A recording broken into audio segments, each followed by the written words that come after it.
Aloha, everybody. Hopefully, you guys can hear me.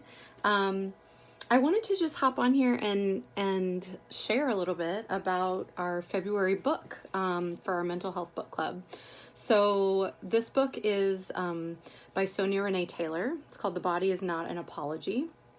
And when I first read this book, I actually listened to the audio version of it, and I just found myself again and again and again really resonating with everything that she wrote about. And so I just wanted to share. We'll talk about some of the reflection questions that I put out there.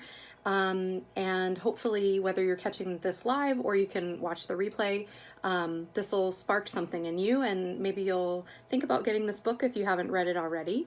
But I wanted to talk a little bit about, the book itself is really a story about radical self-love.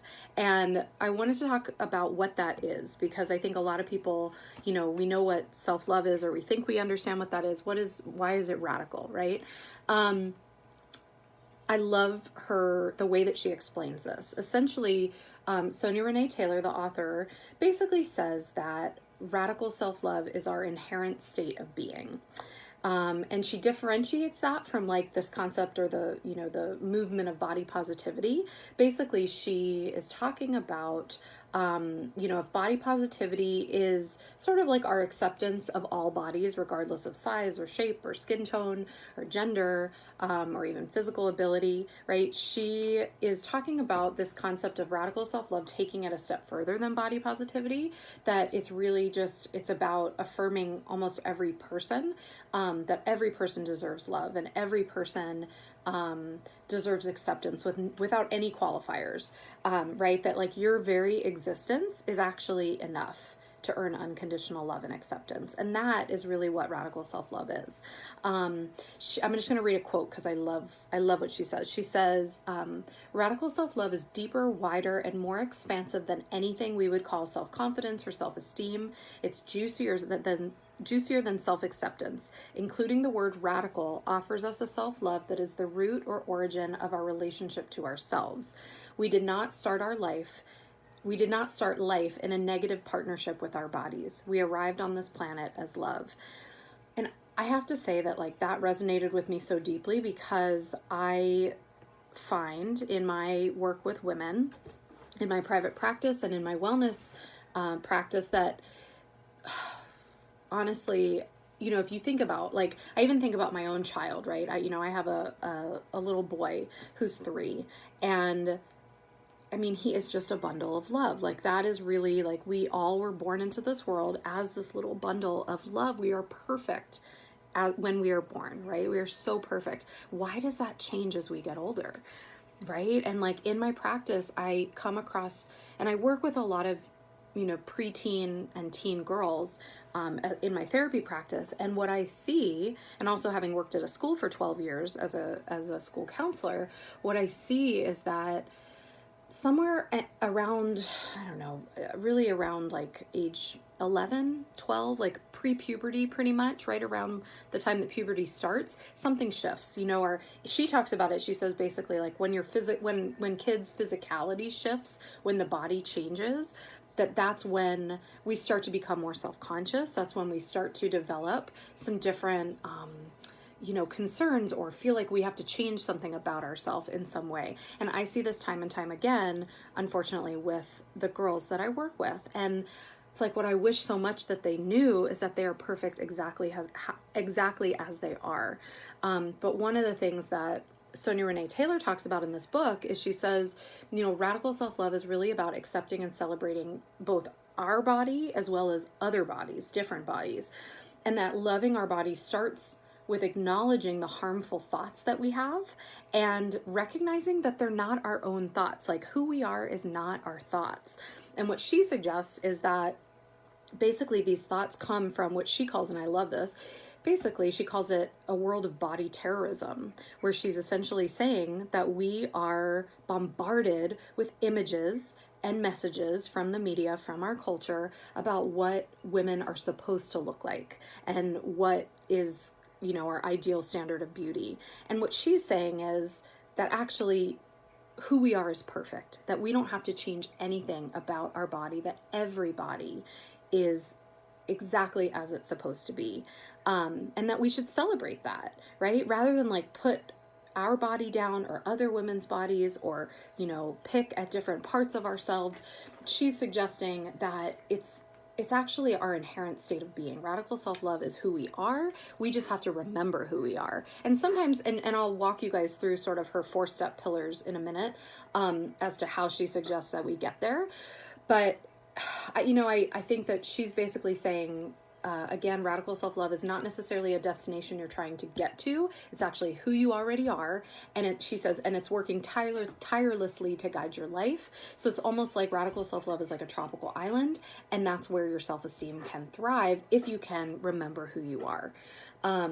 So I want to talk a little bit about this concept of body shame, that she really goes deep into this. And I appreciate everything that she shares around that, because I think that many of us struggle with body shame. And I want to ask you to just take a moment and think about, like, what is your first memory of body shame? I know for me, obviously I grew up in the 80s. And so, things were very different then. I think for me, my first memories of like shame around my body were when it started changing, and just feeling like I would compare myself to other girls or celebrities that I would see. At the time it was magazines. Hi, Carissa. Thanks for watching. I'd love to hear, Carissa, if you want to share, what was your first memory of body shame?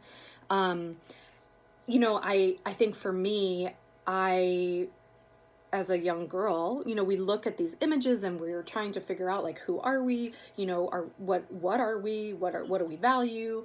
And I think to be totally honest, as I think about like those early memories and how do those early memories of body shame impact who I am today, I feel very blessed, because I think that I was fortunate to be surrounded. My parents allowed me to go to a sleepaway camp. That was an all-girls camp, Camp Seafair, and some of you in the group are my sisters from that camp.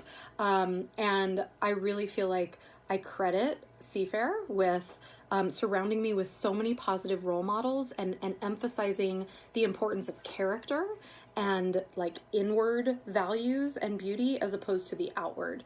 And I feel like as a result of that, I felt sort of confident enough to throw away the beauty magazines, to not focus on those images. But I think not all of us are surrounded by those sort of healthy female role models. And so, if we think about, okay, so what are the ways in which maybe we've been asked or taught to apologize for our body? I know that in my own life, my own experience, that I think we as women and as girls were taught, not necessarily sometimes by our parents, but more by society. We're essentially taught to, if we think about like what does it mean to be a girl? What does it mean to be a woman? And I've actually done this exercise with girls and women. And what are the messages basically that we get, right? We're taught to be sensitive. We're taught to be, kind and, I don't want to say subservient, but to care for others. We're taught to take care of others. And I think as a result, sometimes we are taught to take up less space. We're not taught to like use our voice or our bodies necessarily in a way that, like claims who we are and claims our power. We instead are sometimes taught to be respectful, to be demure, right? I mean, and it's so unfortunate. One of the most powerful exercises I've ever done with groups of girls has been to have them identify the messages that they received as girls, or they are receiving from society, and then to create a list of what are the messages that you want to receive? What are the messages that you wish you were receiving? And they created like the most powerful words of wisdom that I've ever heard. Gosh, I should access that. Maybe I'll grab that in a minute and read some of them to you. I mean, they were so powerful. But I will say that, I think that we all, to a certain extent, if we are surrounded by those media messages, we experience body shame. And I know for me, although, like I said, I grew up maybe sort of with those positive, healthy role models, and as a result, I didn't necessarily experience body shame in the same way, I think, as some girls and some women do. But I'll give you another example of body shame that still impacts me today. I had a baby 3 years ago, and I am definitely heavier than I was at after giving birth. And so I think she uses, actually, let me read this quote. So I love this quote. She says, "Think of body shame like the layers of an onion. For decades, in our own lives and for centuries in civilization, we've been taught to judge and shame our bodies and to consequently judge and shame others.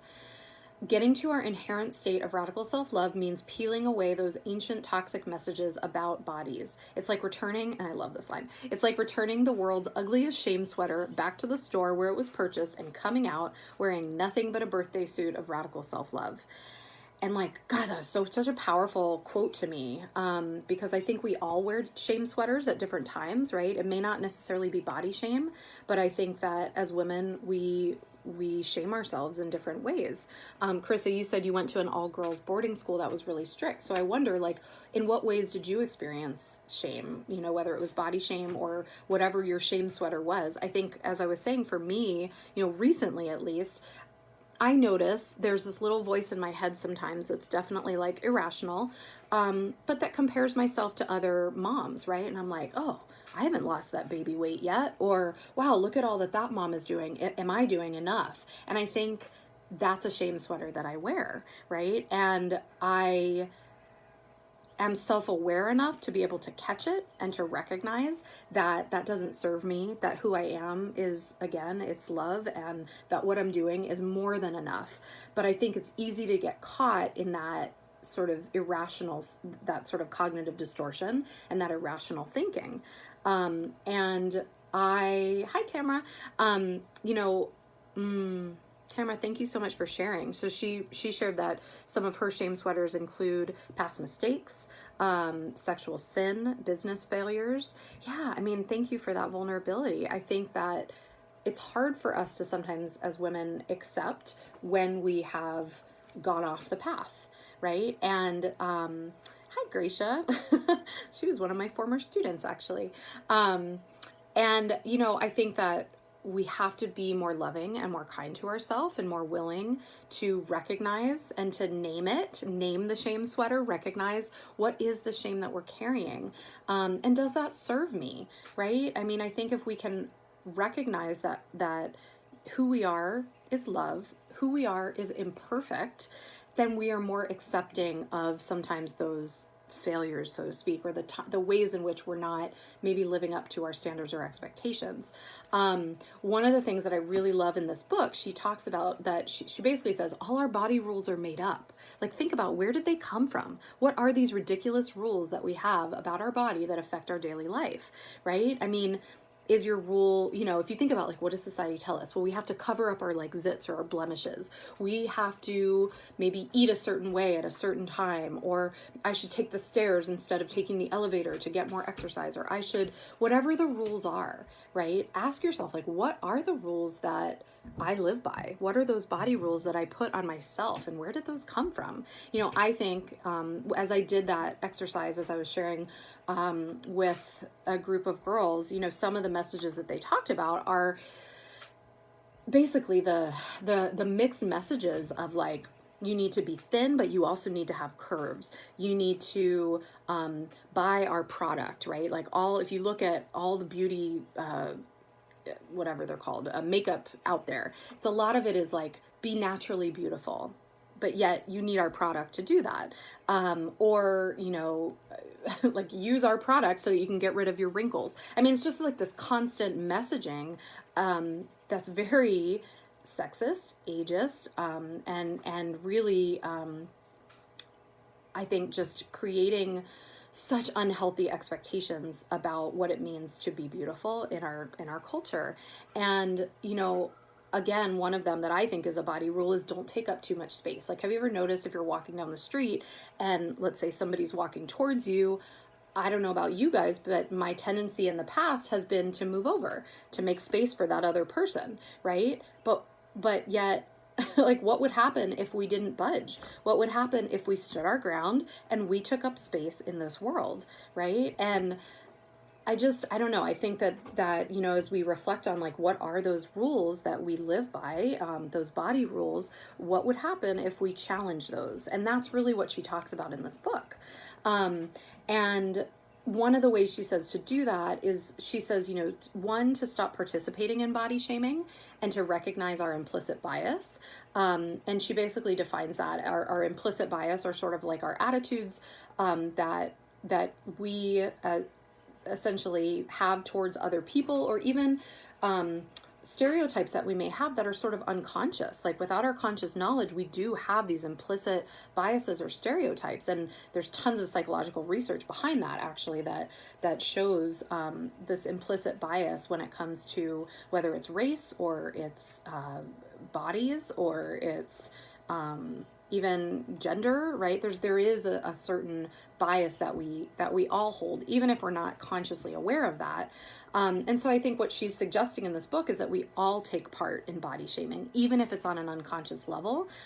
She says we're all complicit to a certain degree, and it's not entirely our fault, but it does happen. And so, she talks about in the book that basically we learn these body shaming behaviors from a very young age, generally through observation of the people that we surround ourselves with, whether it's parents or grandparents or teachers or friends.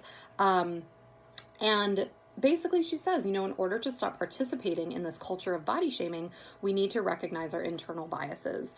And and I'll give you some examples of how to do that. I do think that, just from a psychological perspective, I think the more that we are aware of our implicit biases, the easier it becomes to catch and change them. It's kind of like what I was saying, or what I've shared in past lives about cognitive distortions. Once we're able to catch the cognitive distortion or the bias, and name it, actually, then we're more likely to be able to change it. In psychology, there's also something called the fundamental attribution error, which basically is the idea that we tend to, as human beings, we tend to attribute other people's behaviors to who they are, like their disposition, as opposed to their circumstance. So I use the example of, like, you see somebody in front of you driving a car and they start swerving. Immediately we're like, crazy female driver, crazy this, crazy that, right? We end up like stereotyping and blaming and shaming someone, when maybe that person is, I don't know, in a fight with their partner, or maybe they're ill, or we don't attribute things to circumstance, right? Chris, I'm just reading your comment here. Hang on. You said that your uniforms had to be below the knee, emphasizing the need to dress modest, and even our bra should not be shown. Yeah, absolutely. That stuck with you in adulthood. Well, that's like a whole other thing. I completely agree. I think that school uniforms are, maybe well-intentioned, well-meaning, but there's often a huge difference and discrepancy between the expectations for girls versus for boys. And I think girls are often called out much more often than boys, which draws more attention to our bodies, right? Which then creates shame around that. And so, I think that in the book, she talks about basically that, again, body shame is sort of learned after sort of a physical change, like a change in our physicality, and that she emphasizes that, like, beauty and gender norms are flexible notions, but that really, like, unfortunately, capitalism, our society, our media have reinforced this concept of body shame. And so her suggestions, and I'll talk more about these in a minute, but she really emphasizes and promotes the concept of, like, reduce your media consumption. Like, look at how much social media are you exposing yourself to? What are you watching in terms of, like, whether it's TV shows or movies or other things that are creating sort of, expectations for you and standards for you, and challenge that. Like, is that working for you to continue consuming the media that you've been consuming? I mean, honestly, a suggestion that I have for a lot of people is, don't obsessively scroll and read the news, especially before bed. I mean, there's a lot happening in our society right now that's, like, very alarming, right? And so, what does that do to our anxiety levels? What does that do to our expectations of us as our best self. I think that creates a lot of fear and a lot of anxiety when we are constantly consuming media. So we have to be able to limit ourselves and set some boundaries to stay healthy, and to acknowledge that. And this is, and I will say this, like this was this was a mindset shift that I sort of experienced, because growing up as a kid, I definitely was myself, curvy, and I had this like wild, big frizzy hair, and puberty was an awkward time, I know, for me. But I think that and for a lot of girls, but I think that one of the shifts that helped me, and again, I attribute my going to the Seafair and the just being surrounded by such positive, healthy women and role models, was to be able to acknowledge that this is me, that like this body is not changing, that this is who I am, and that rather than focus on the external appearance of my body, I'm going to focus on what my body can do for me. That my body allows me to run, it allows me to dance, it allows me to do things that bring me joy, and when we focus on the function of our body versus the appearance of our body, something can shift. Katie, you said, I used to wear the same thing as someone else, but you were the only one to be dress coded because of your body shape. Yeah, I think that I hear you, sister. I think that a lot of us have experienced that, where we get called out, and that creates the sense of insecurity around our body. Like, is there something wrong with me that I'm the only one being called out for dress code? So, as I think about like, what are some of the epiphanies that came to me as I read The Body Is Not an Apology, I to me, to be totally honest, I think this reinforced beliefs that I already embrace. But some of these are, I am enough just as I am.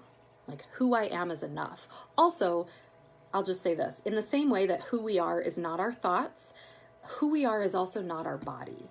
This body is a vessel, right? And our thoughts are that is like the function of the mind, is to have these thoughts, but that's not who we are. Just because we have these thoughts, that doesn't make them true. Just because we exist in this vessel, that doesn't mean that there's anything wrong with the vessel. The vessel itself is perfect, right? So another sort of, again, like epiphany that I think this book confirmed for me is that I don't have to change who I am to please other people, that I can be in this body and I am enough just as I am. So the idea of, living kind of unapologetically in our body, moving my body to love my body, right? That's a big message in this book. And to stop apologizing for taking up space. Whether that be physical space, like with our body, or emotional space, that I am allowed to voice and express my feelings. I am allowed to state my needs and ask for what I need from my friends, from my partner, right? Like, so it's basically like, to me, this book gave permission to be who you are, which really, again, she says, radical self-love is our inherent state. It is who we are. So I wanted to share because, and I've mentioned some of these, but she shares, I think, some really helpful strategies that interrupt basically the voice of body shame when it arises in us. Definitely reducing our media consumption, that's a big strategy. And acknowledging that we are this body and that this is who we are, accepting that, basically like radically accepting that, as opposed to resisting reality, that's a big one. And then a huge one, a strategy, I think, is giving ourselves grace. She says the most powerful antidote to a world of body terrorism is a world of compassion. Giving yourself grace, giving yourself the gift of grace, is an act of revolution.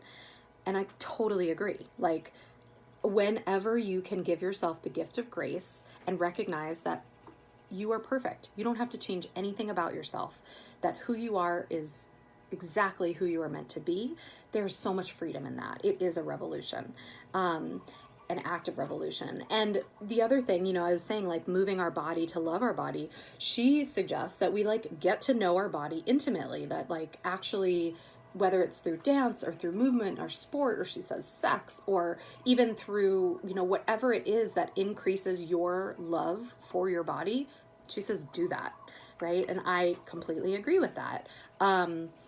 I think also being aware of our self-talk, right? Like noticing the sort of like the thinking that's happening, the spiraled thinking that can happen, where maybe we go into this place of like distorted or kind of negative automatic self-talk, right? So being able to catch that, and again, to talk to ourselves with love and kindness. So her approach basically to to radical self-love basically involves 3 steps. So she calls it thinking, doing, and being. And I love that because it's so simple. And then I'll break that down into some like very actionable steps for you guys. But basically what she says is that we want to build awareness of the thinking. That's step 1. We want to then flex the muscle of like choosing healthier actions. So again, that's like, what are we doing every day that is increasing our love of our body? She says, do more of that. And then she says, return to your inherent state of being, right? Absolutely. Giving yourself grace, giving yourself permission to just be who you are, that is radical self-love. And her 4 pillars to this. So she breaks this down, I think, really beautifully too. I bought this is the workbook that comes, I think you have to buy it separately actually, but she has some really great exercises in this book, the workbook, for following these 4 pillars to radical self-love. But basically they are: step 1, take out the toxic. Right? So whatever that looks like. So she says, rid yourself of your internal and your external toxic messages of body shame. She calls it like a body shame yard sale, right? Get rid of it.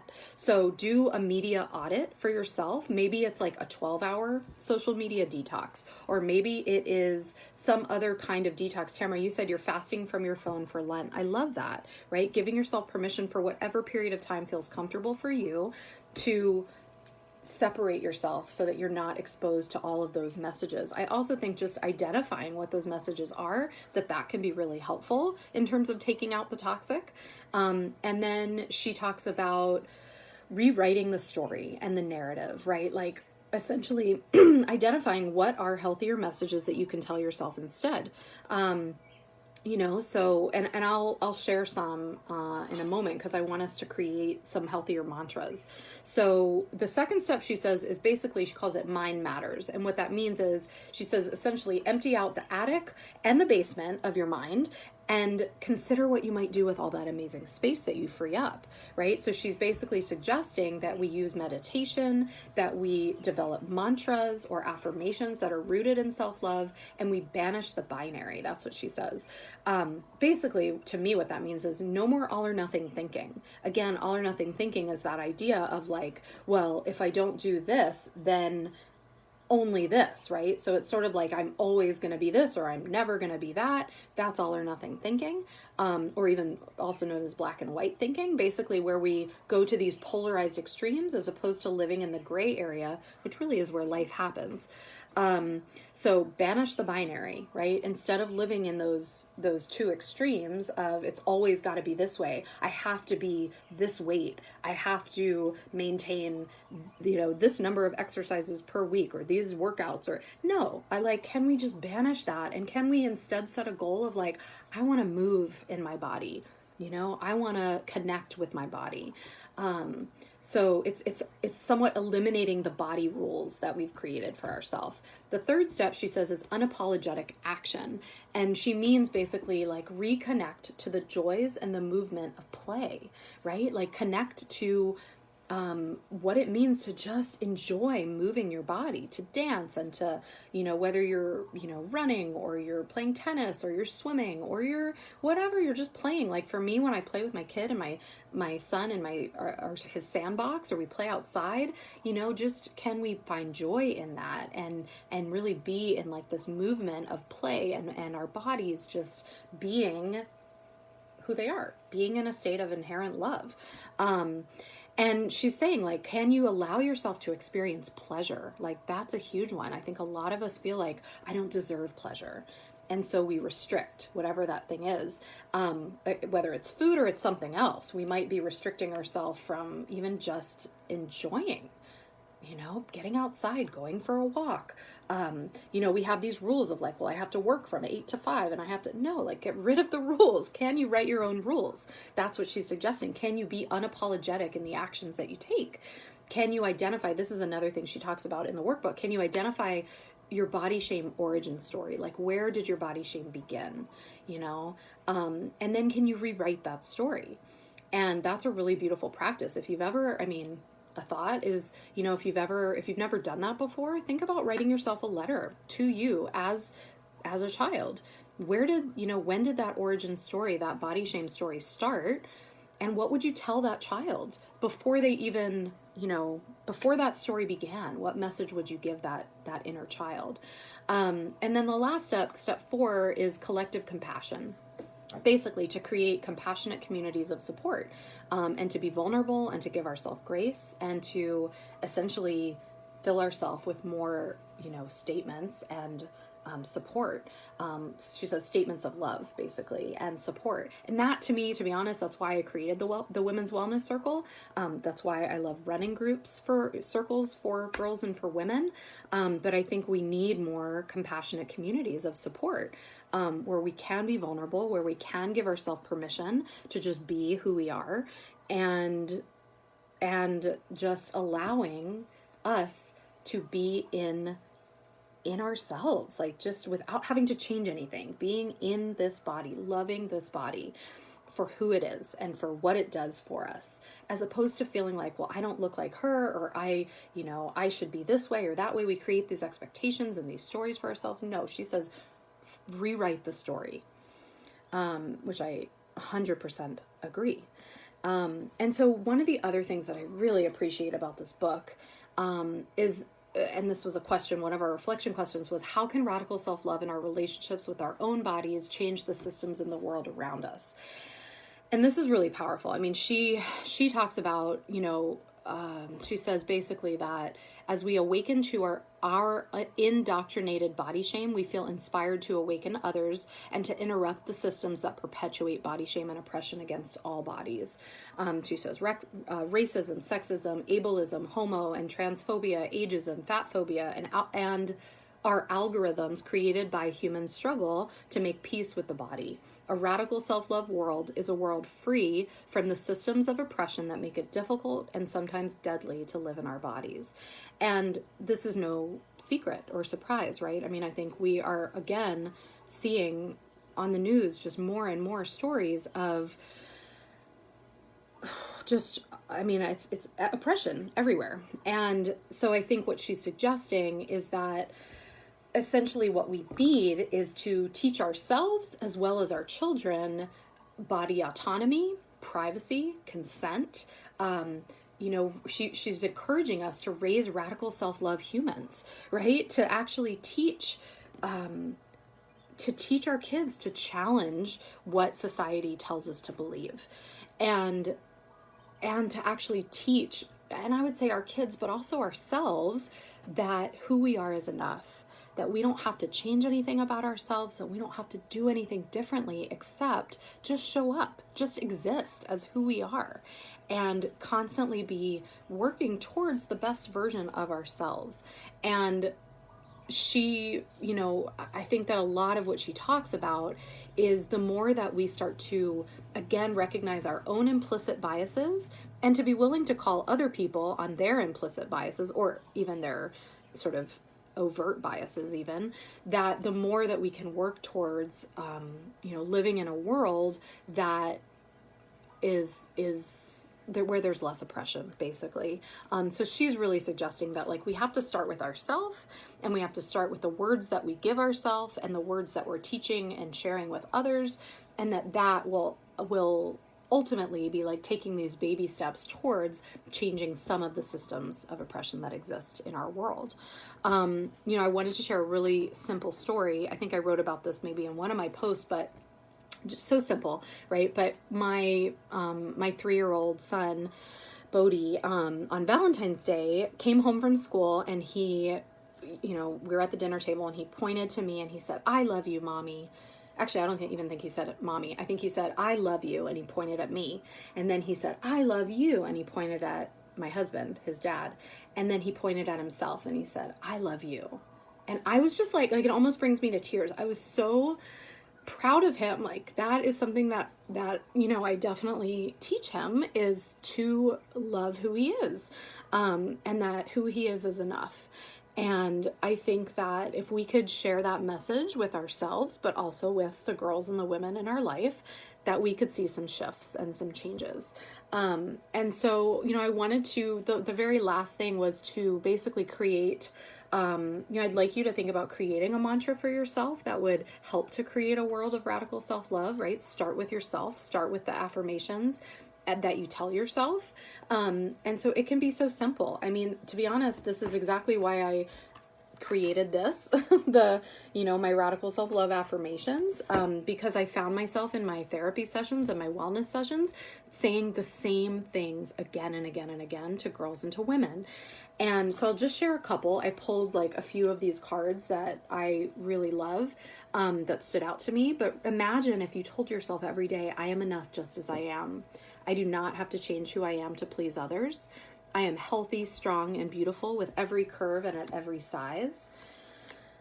I am learning to love who I am inside and out. I no longer compare myself to others because who I am is special and unique. I am courageous and brave, and this matters more than being perfect. I am able to catch and reframe my negative self-talk into positive, healthy, and loving affirmations. I am able to put my needs first as an act of my own self-care.